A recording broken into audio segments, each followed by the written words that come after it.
cooking gas from the alcohol from the cassava starch. Animal feeds can be made from cassava flour. Uganda has been importing animal feeds worth 28 billion shillings per year. That's about maybe $7 million. Yet, these are from cassava, from maize.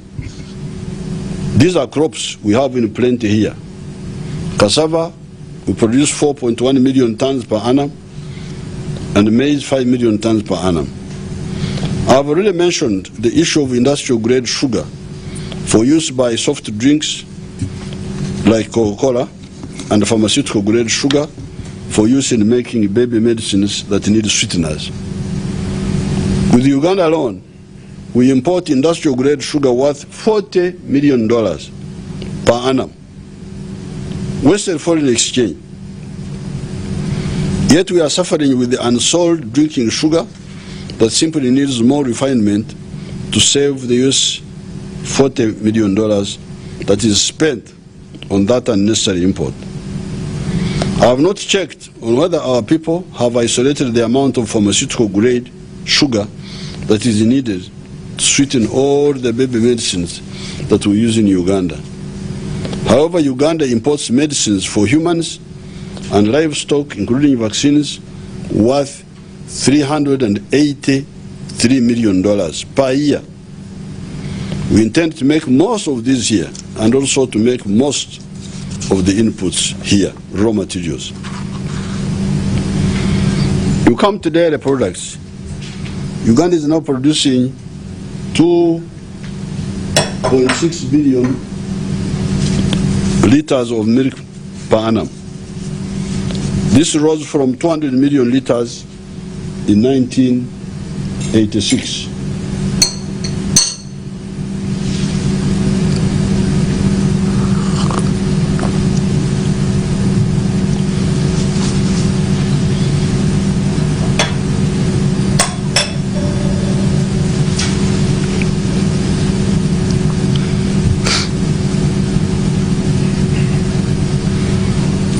This rose from 200 million liters in 1986 when Uganda was importing powdered milk from Denmark, adding on Lake Victoria water,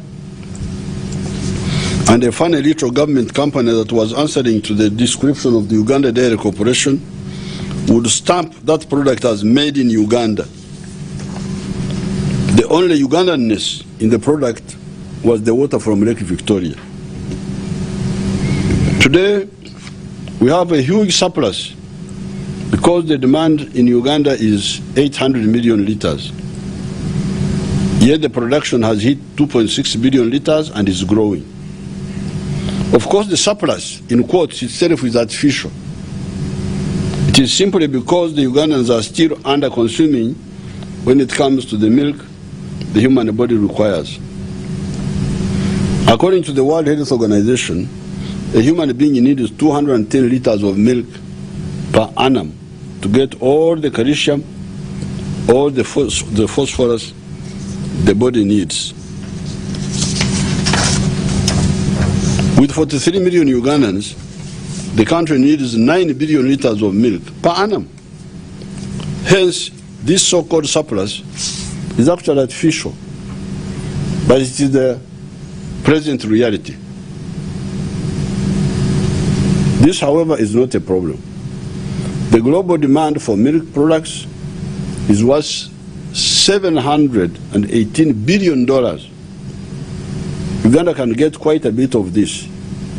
Our farmers and processors, however, need to know that to sell internationally, we must have good quality of milk and cheaper than the milk of New Zealand, Ireland, etc.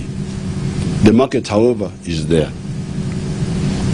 We come to beef, pork, poultry, etc. The global demand for these meats is US $946 billion.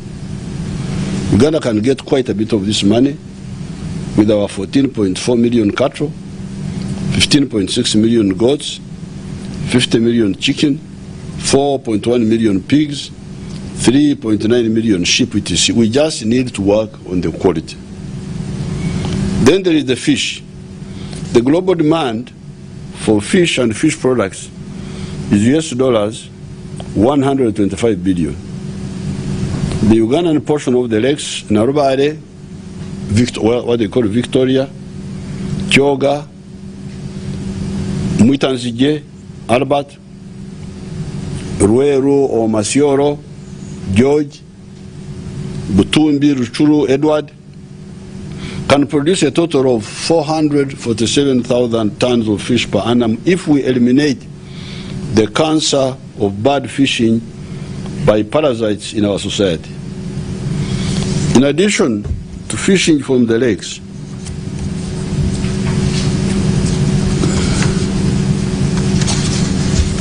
I have been promoting fish farming using the Miiga.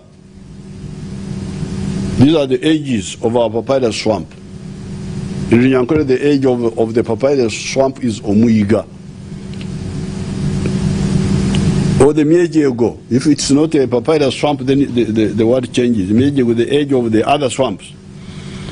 To do fish farming, instead of destroying our precious wetlands with low profits rice, yams, etc.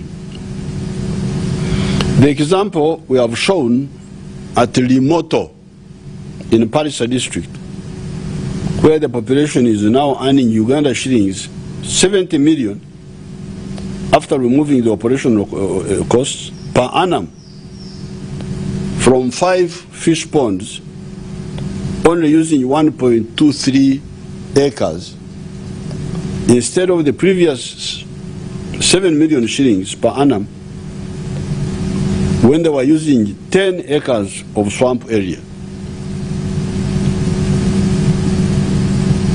We convinced these people to stop growing rice in the swamp, to instead, with our help, do fish ponds on the edge of the swamp. And that's what they are earning. They are now earning 70 million shillings from 1 acre, 1.23 acres, 5 ponds, instead of the 7 million shillings they were earning from destroying 10 acres of the swamp. Everybody can go and see that example in Limoto, in Parisa. The swamp in that zone is now fully restored and the community is earning better.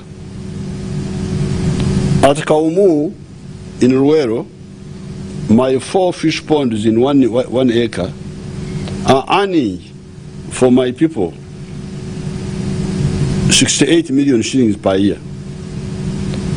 Fish farming, therefore, can generate more fish than even the lakes.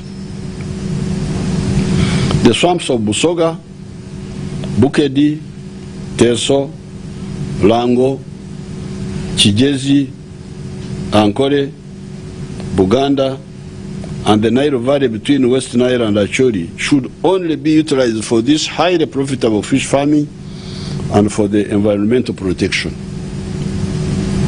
Nothing else should be allowed in or near those swamps, lakes, and the rivers.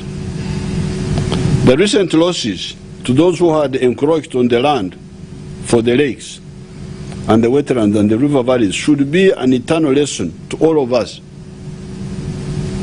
In the Bible, in the book of Genesis, chapter 11, verses 1 to 9, there is the story of the Tower of Babel. It says, in quotes, "And the whole earth was one language and one speech. And it came to pass, as they journeyed from the east, that they found a plain in the land of Shinar, and they dwelt there.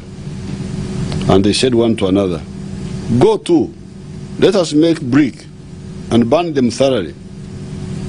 And they had brick for stone, and slime had they for mortar.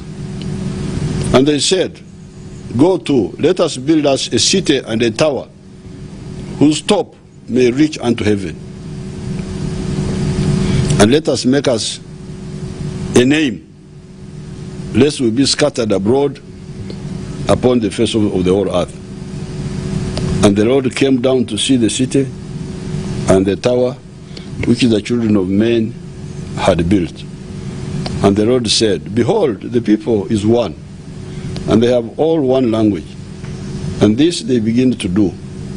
And now nothing will be restrained from them, which they have imagined to do. Go to, let us go down, and there confound their language, that they may not understand one another's speech. So the Lord scattered them abroad from thence upon the face of all the earth, and they left off to build the city. They gave up. Therefore is the name of it called Babel, because the Lord did there confound the language of all the earth, and from thence did the Lord scatter them abroad upon the face of the earth. So these people had become too arrogant. They thought they could build a tower which could go and reach where God was, and they could do their own things. And that's what happened. By trying to turn what God said was dry land, or what God said was water, in farmland, we are really opposing God. It is neither common sense nor good economics for anybody to oppose what God arranged. In the book of Genesis chapter 1 verses 9 to 10, God marked the boundaries between dry land and water. It says, and God said, water, let the water under the sky be gathered to one place, and let the dry land, the dry ground appear. And so it was. God called the dry land land, and gathered the water he called seas. And God saw that it was good. God saw that it was good to have where water belongs and where dry land belongs. Now, Yoweri Museveni, son of Kaguta, comes and says, God was wrong. I will make a farm. That's not a wise investment. It is like the other foolish man who built his house on the sand.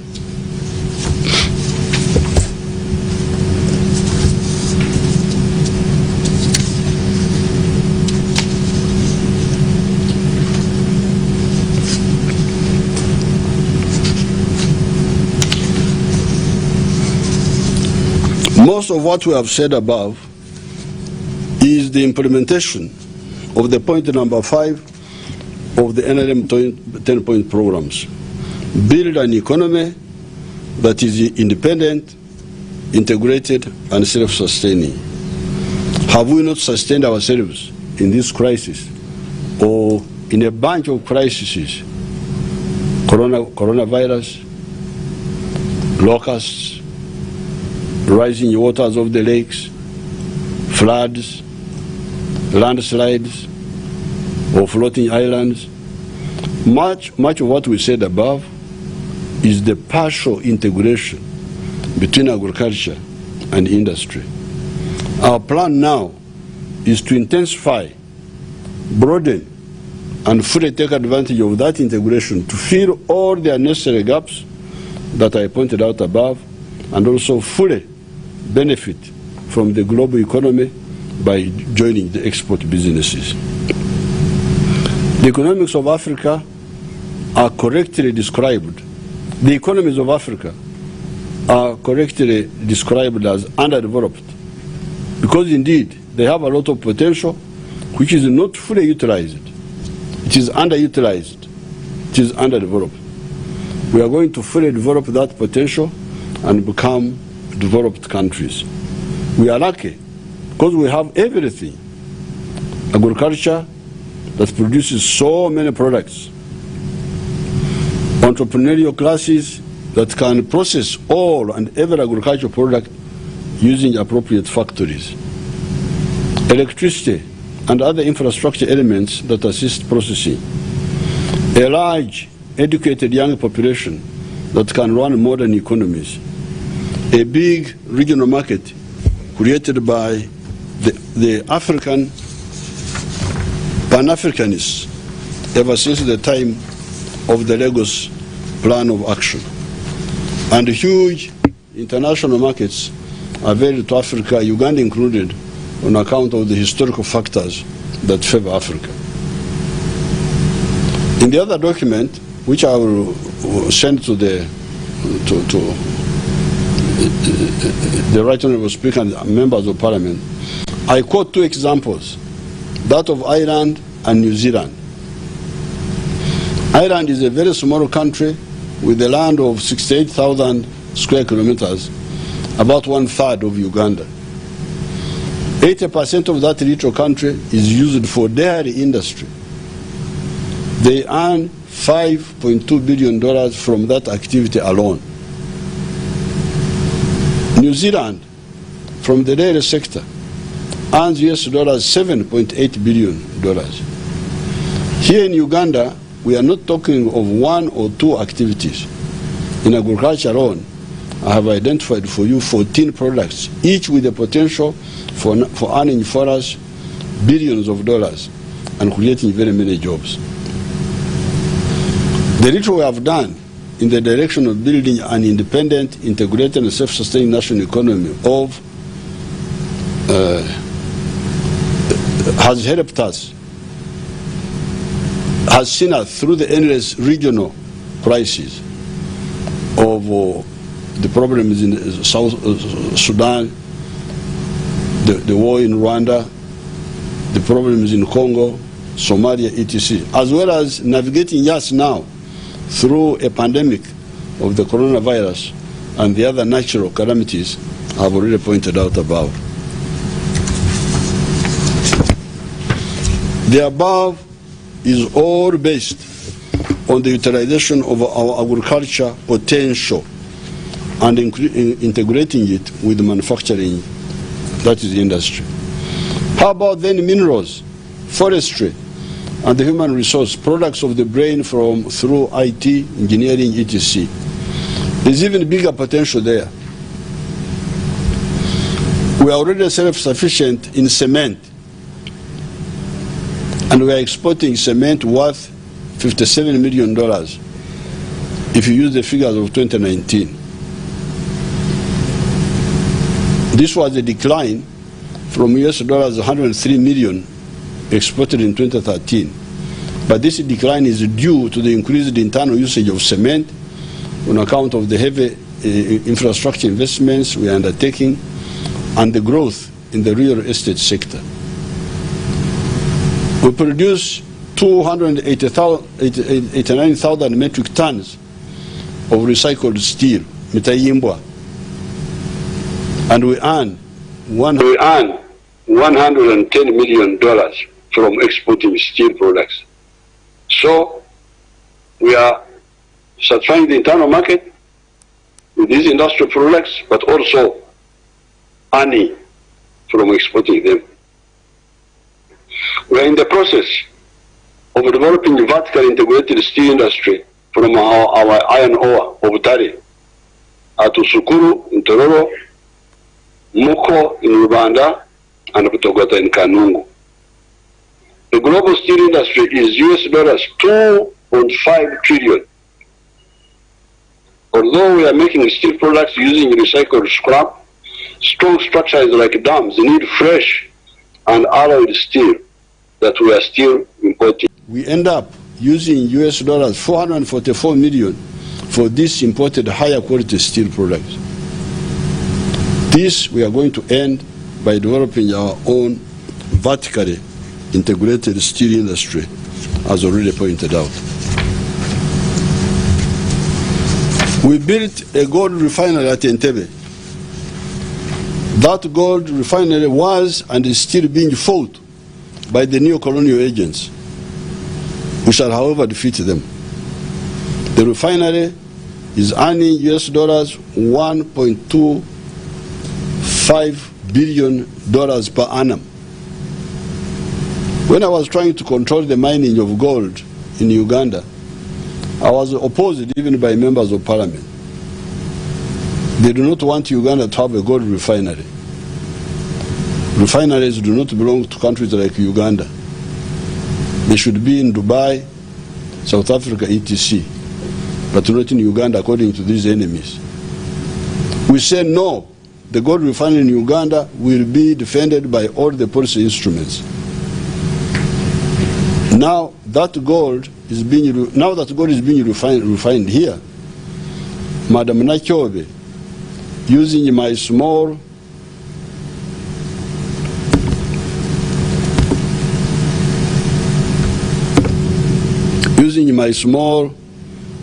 innovation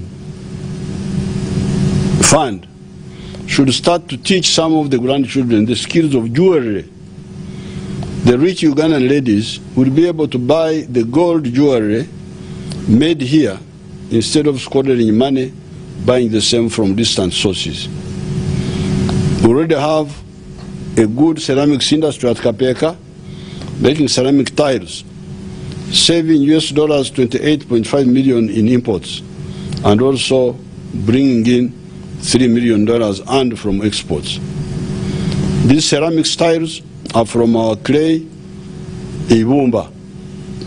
When the copper mining resumes at Kirembe, that sector will be linked to the making of cables for electricity, transformers for electricity, rather than what was happening in the 1950s and 1960s, when the copper would only be processed to 94% purity blister copper that would only be exported as semi-processed raw material. It could not be used in our cables industry. To do that, you need to purify copper to 99.9%, known as cathode copper. Even uranium, I rejected the plans of the neo-colonial agents of exporting uranium so that others use it to generate electricity, when Uganda has only a total potential of 4,000 megawatts on all the River Nile sites and those of its tributaries. A country like Japan generates a total of 288,000 megawatts.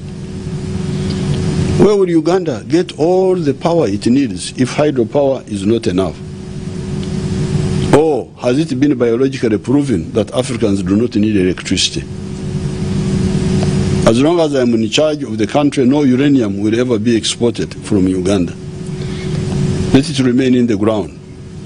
When solar power becomes as cheap as hydropower, then the politics and the economics of energy will change. Until then, sita kange, I do not give up what is mine.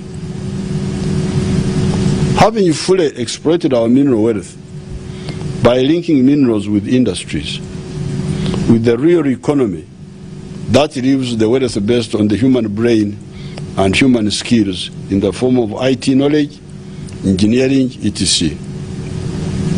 With our educated population, which was a rate 75%, this is now a real opportunity. Our scientists in particular, apart from being active in the agro-based industries of starch, processed fruits, dairy products, etc., they have also moved into engineering of designing and fabricating automobiles, the biochemistry of vaccines, etc. Besides, the private sector is also active in import substitution by assembling computers, TV sets, mobile phones, radio sets, etc. here. How will all this be funded? Some of the funding is foreign direct investment, mainly from our Chinese and Indian friends.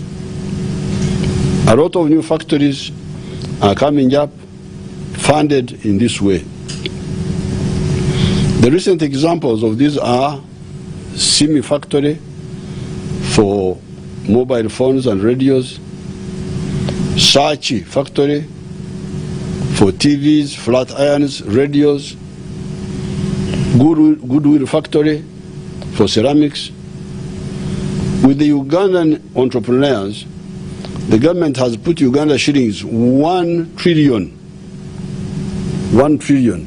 We have put 1,000 billion shillings in the Uganda Development Bank to give low interest loans to anybody that wants to go into manufacturing and maybe commercial agriculture. We shall continue putting more money for this purpose into the UDB. The third source of money for this effort is our wealth funds that need to be reinforced. These are especially the Myoga funds, funds based on the respective specializations, metalwork, carpentry.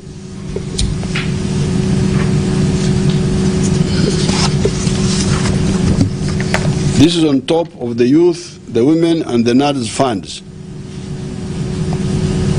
A Ugandan family named one of their children Balibaseka.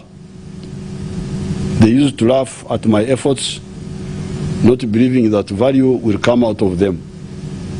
Balibaseka. Those who thought that not much would come out of NADS should do something to themselves. Maybe Kwetuga, suicide, out of honor.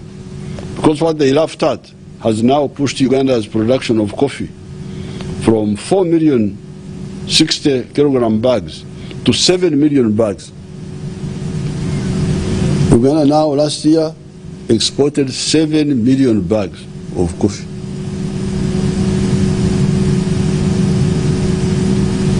Only now agriculture needs to tell us on what more guidance that is needed to ensure that the coffee gives the big size berries known as screen 18 etc. Once we know what the science is, we shall sensitize our people, and they will do it correctly as we mobilize them for war, and as they did or recently for the coronavirus, and they are doing it. When we mobilize our people, they will do what is required if we are sincere ourselves. Some of these funds will be modified to deal with the categories of our people that have been affected by the lockdown. Those affected include the border riders, the saloon operators,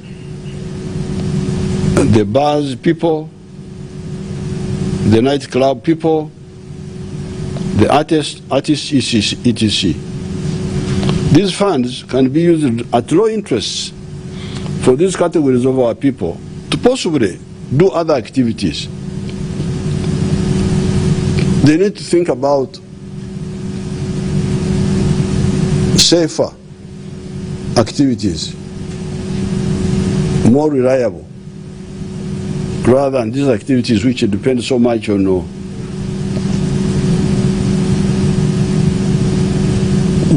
which are very sensitive to adversities.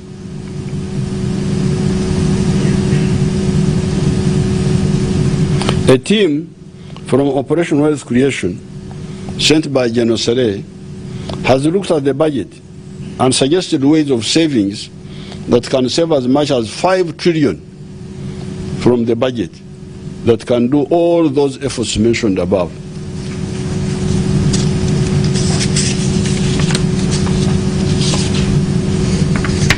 Besides, the Minister of Finance, Planning and Economic Development is proposing the following measures to provide liquidity to private firms that have been affected by the COVID-19 lockdown. Number one, allow corporations, including small and medium-sized enterprises, to delay payment of corporation tax or presumptive tax for taxes due between April and June 20, and for tourism, manufacturing, horticulture, and floriculture to defer until September 2020. Two, defer payment of pay as you earn tax by those sectors which are most affected until September 2020. 3. Waiver of interest on tax arrears. 4. Support to water and electricity utilities in order to ensure continued supply of these essential services to consumers during the period April to June 2020. 5. Expedite payment of outstanding VAT refunds. 6. Payment of domestic arrears for goods and services supplied to government by the private sector. 7. For those government through the Bank of Uganda has already put in the Gazette the measures to support businesses, including allowing extension of repayment periods, postponement of loan repayment for a limited period, relaxing the conditions for non-performing loans, reduction of reserve funds commercial banks are required to keep with the Bank of Uganda, and creating a special liquidity facility to rescue businesses that are not able to meet operational costs due to low demand or reduced production due to COVID-19. This is should be 8. Capitalization of the Uganda Development Corporation (UDC) with Uganda shillings 100 billion to enable government to invest in strategic areas. This is for UDC, not UDB. This money is for UDC now. UDB 1 trillion, UDC 100 billion. 9. Boosting funding for Uganda industrial research in financial year 2021 to continue with the innovation research and incubation of business startups. 10. Securing funding for the development of Kampala Industrial Business Park at Namamve and for power transmission and substation for Mbale, Kapeka, Bweyogerere, Kasese, Soroti, Ruzira, Jinja, and Bara industrial parks. 11. Provision of an additional Uganda shillings 300 billion immediately to boost agricultural production and productivity for the seedlings, fertilizers, irrigation, storage facilities, and value addition. The target crops are coffee, cotton, tea, palm oil, and other oil seeds, cassava, maize, cocoa, and dairy, beef, and fish production. In the budget, the minister will give more details of these efforts. All these efforts will be much easier when our government scientists are paid well. They will be able to contribute to the economy without being distracted by having to survive when it comes to the basics of life. Our scientists must be paid at a level comparable to international standards, but of course taking into account our low cost of living. The price is our low cost of buying products, low cost of living. Other products are much cheaper than in other parts of the world. This factor should be taken into account when fixing the salaries of scientists. The government will not allow the landlords evicting tenants on account of not paying rent. Discussions have started with both groups and a solution will be found. This lockdown is new for people in the towns. However, we, the cattle keepers, repeatedly face lockdowns lasting for many months whenever there are epidemics of foot and mouth or CBPP. Imposed. However, we survive and thrive later. The people affected should be registered and an appropriate formula of support would be found that does not create dependency. Food distribution for the genuine groups will continue until the problem is over. But I don't want to encourage people to depend so much on food because I talk to the people in the villages on phone. Many of the people in the villages don't need food from anybody.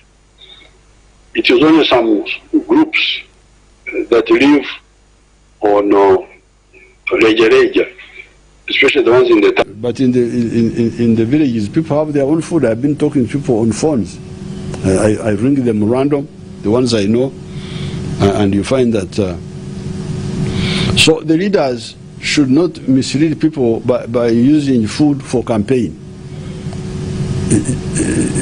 That is okulemaza our people, to make our people disoriented. Yes, we should only give to food to people really who don't have an alternative. In 1980, we were here in Kampala with Mama Janet. I was a minister in the government. The salaries were very low. They could not be able to support us. But our people in the villages were sending us food. They would send us millet flour, sano, and we just, the village would support the town. Even now, some of the village families can support their families. So yes, we shall support the groups which are. But as a matter of honesty to God, don't demand food when you can feed yourself. You can bring yourself for bad luck by wishing to be what you are not. If you are all right, say so. Let the one who is not all right be the one to stand out and be supported.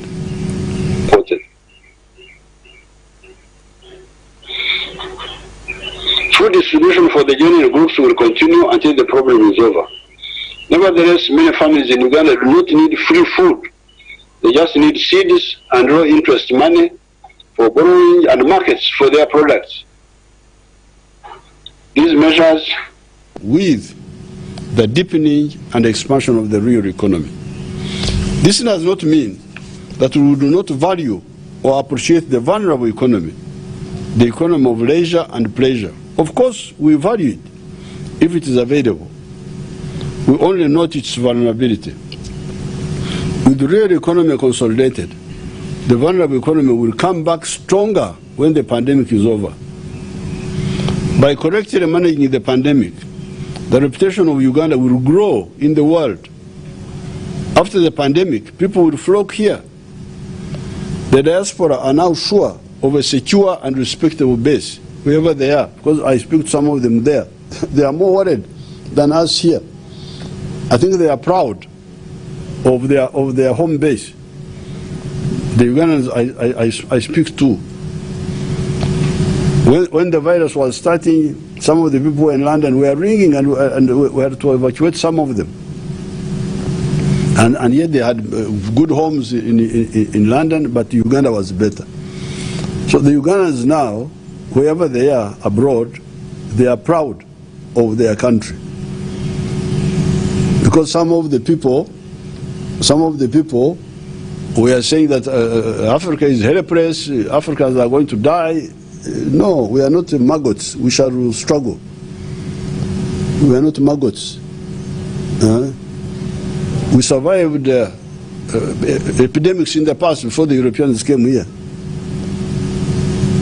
Now we are more informed. Actually, our problem are the new colonial agents within us. These are the problem. But fortunately, now we are dealing with them. The vulnerable economy will come back stronger. Once this virus is over, the reputation of Uganda will be up. And I'm sure even of Africa as a whole. Because Africans have shown that they can survive.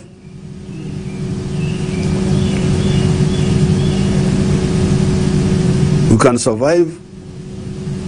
We can be more productive. We can build our own capacity. This actually will help the other vulnerable economy to rush back. I have talked to many foreigners who are happy to be here. Say we are better here than being in other places.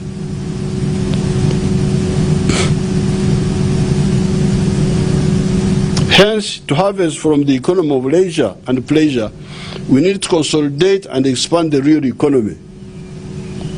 Happily, the leisure and pleasure economy was already integrated with the portions of our real economy.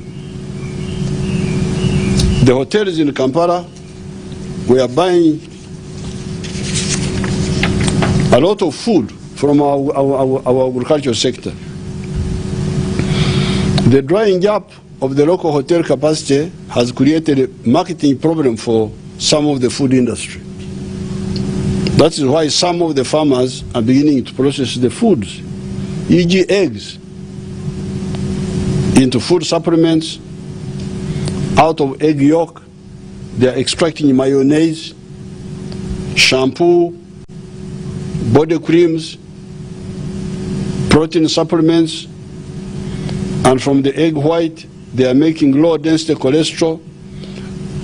And from the egg shell itself, egg shankara, they get calcium and potassium. So they are learning how to use the whole egg. Tororo, ruizi, egg shankara, the yolk and the other egg white, you call it egg white, and the shell.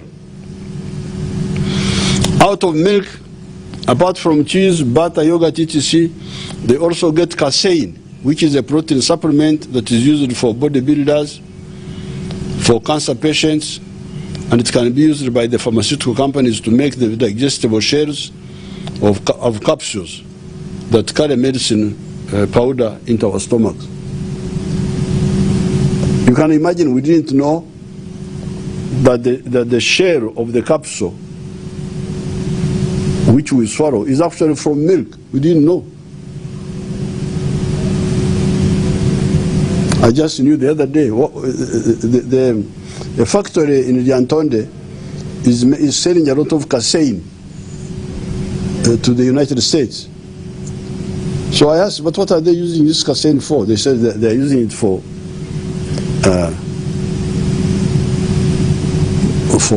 body supplements, protein supplements, but also for making the capsules for the medicine which we take. From milk, we didn't know, we were just here asleep.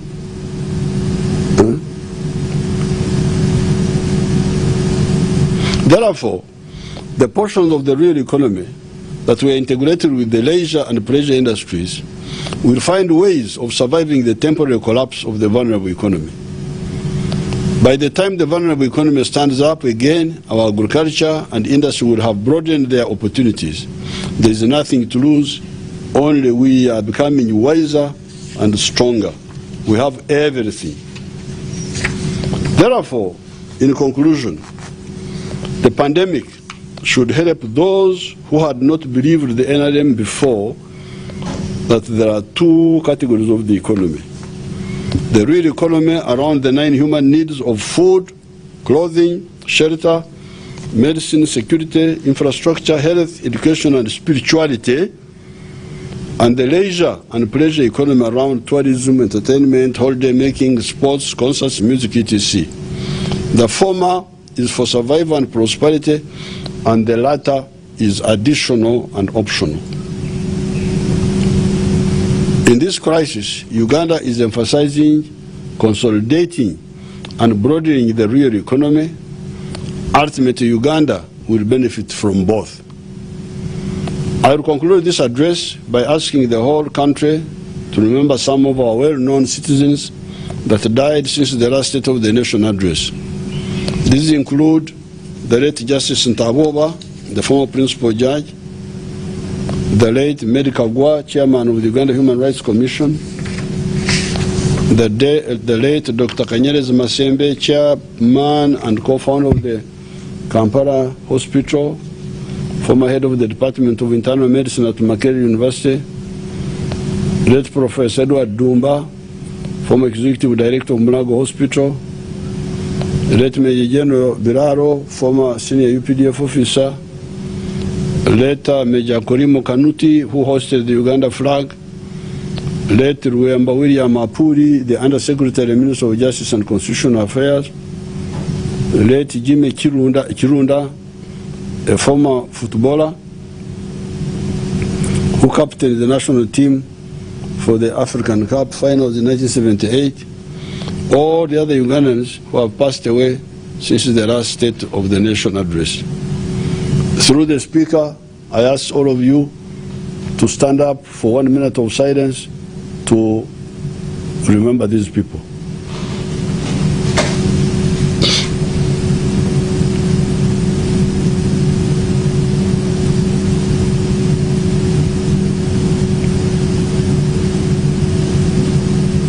May their souls rest in eternity. Thank you. Thank you.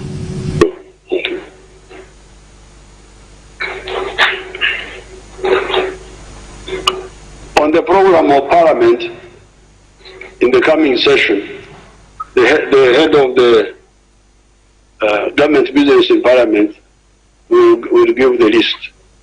I thought that if I propose the legislation, the list will be too long, and I want my message to be clear, concentrated on the economy. So with these few words, I thank you. No, they have attached the legislation here, but it will be communicated by the leader of government business. It's better to do it more clearly. I thank you and I wish you good luck.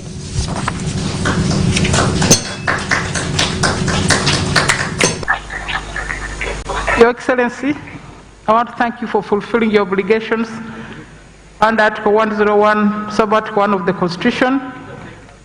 As the usual practice, statement will be debated in Parliament. It's always expected that the Leader of Opposition will make a formal reply to the State of the Nation address, and both will be debated. I would just want to confirm that your statement and the two articles have already been uploaded for members' information on their iPads. Your Excellency, this is the first time in the history of Parliament that there's no official photograph or reception after the address of the State of the Nation. Therefore, the year 2020 is very unique and will stand out that no reception was held, and yet this is the fifth and final State of the Nation address for the 10th Parliament. We pray to the Almighty God that the COVID-19 pandemic disappears and that the guests in the next State of the Nation will be able to enjoy the reception as before. In the meantime, adjourn the House to Thursday, 11th June 2020, when we shall receive the budget speech. As usual, honour members, they are expected to arrive well before the head of state arrives. Those who arrive late will not be permitted into the venue. So please read the program and be advised about the time you'll arrive. I'm glad that we have finished well ahead of our normal time of 5 o'clock to give time members to transit the curfew and get home by 7 o'clock. House adjourned to 11th June 2020 at 2 p.m. Thank you very much. The anthems in reverse order.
Yuni Baba TV obusoga bulayire. Bannayuganda mwenna njagala okubeebaza ennyo obugumiikiriza n'okugondera okuwabulwa kw'abasawo n'okulambikibwa kw'abakulembeze mu kiseera kino ekyokulwanyisa obulwadde bwa COVID-19. Kituufu nti embeera ey'okusiiba awaka ereeseewo obumu n'okutabagana n'ab'omu nju zaffe, naye ate era ereeseewo n'okusoomoozebwa mu maka agamu ekiviiriddeko obutabanguko. Njagala okubakubiriza okweyo